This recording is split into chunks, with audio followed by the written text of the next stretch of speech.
সবার প্রতি সালাম, আসসালামু আলাইকুম। আশা করি সবাই ভালো আছেন। রাসূল সাল্লাল্লাহু আলাইহি সাল্লাম বলেছেন, শীঘ্রই আমার উম্মতের মধ্য থেকে কিছু লোক মূর্তি পূজা করবে এবং কিছু লোক মুশরিকদের সাথে মিশে যাবে। ইবনে মাঝা 3952 নম্বর হাদিস। এই হাদিস থেকে বোঝা যায় রাসূল সাল্লাল্লাহু আলাইহি সাল্লামের উম্মতের মধ্য থেকে অনেকেই জাহান্নামে যাবে। তাহলে আমরা অনেকেই ঢালাওভাবে বলে থাকি রাসূল সাল্লাল্লাহু আলাইহি সাল্লাম তার উম্মত ছাড়া জান্নাতে যাবে না। এটা কতটুকু যুক্তিসম্মত?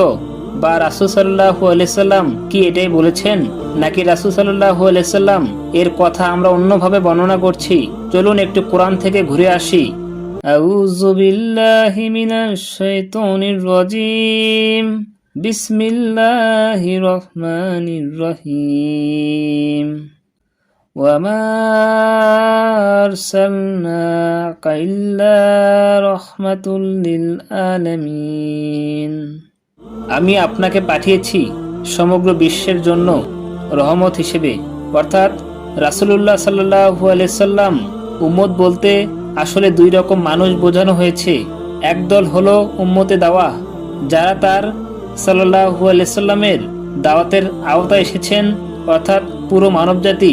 আরেক দল হলো উম্মতে ইজাবাহ, যারা তার সাল্লাল্লাহু আলাইহি সাল্লাম দাওয়াতে সাড়া দিয়ে ইসলাম গ্রহণ করেছে, তারা রাসূলের উম্মত। কিন্তু আবার রাসূল সাল্লাল্লাহু আলাইহি সাল্লাম বলেছেন, আমার এই উম্মতের মধ্যে যারা ঈমান এনেছে তাদের মধ্যে কিছু লোক মূর্তি পূজারী এবং মুশরিকদের সাথে মিশে যাবে।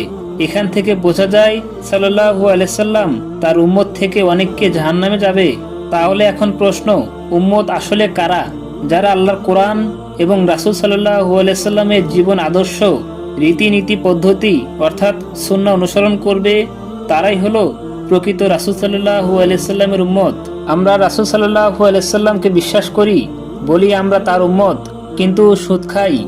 আমরা তার উম্মত, কিন্তু ঘুষ খাই, জিনা, ব্যভিচার, অন্যায়, অবিচার, মূর্তি পূজা, আল্লাহর আইন বাদ দিয়ে নিজের আইন তৈরি করি, শিরক ইত্যাদি, এবং বলি আমরা রাসূল সাল্লাল্লাহু আলাইহি সাল্লামের উম্মত। আমরা তার প্রতি ঈমান এনেছি। রাসূল সাল্লাল্লাহু আলাইহি সাল্লাম আমাকে ছেড়ে জান্নাতে যাবে না। আল্লাহ পবিত্র কোরআনে বললেন 29 নম্বর সূরা আনকাবুত এর 2 নম্বর আয়াতে, মানুষ কি মনে করে যে আমরা ঈমান এনেছি এ কথা বললে তাদেরকে ছেড়ে দেওয়া হবে আর তাদেরকে পরীক্ষা করা হবে? তাই ঈমান আনাই সব নয়। রাসূলকে বিশ্বাস করব আর শিরক হবে বলবো আমি রাসূলের উম্মত। রাসূল সাল্লাল্লাহু আলাইহি সাল্লাম আমাকে ছাড়া জান্নাতে যাবে না, এই কথা আল্লাহ ভাবতে নিষেধ করেছেন। তারাই রাসূলের প্রকৃত উম্মত, সবাই নয়। রাসূল সাল্লাল্লাহু আলাইহি সাল্লাম তার যে উম্মতের কথা বলেছে তাদের নিয়ে জান্নাতে যাবেন ইনশাআল্লাহ। তাই আসুন রাসূলের প্রকৃত উম্মত হই, নামে নয় কর্মে হব ইনশাআল্লাহ। সবাই ভালো থাকবেন। আল্লাহ হাফেজ।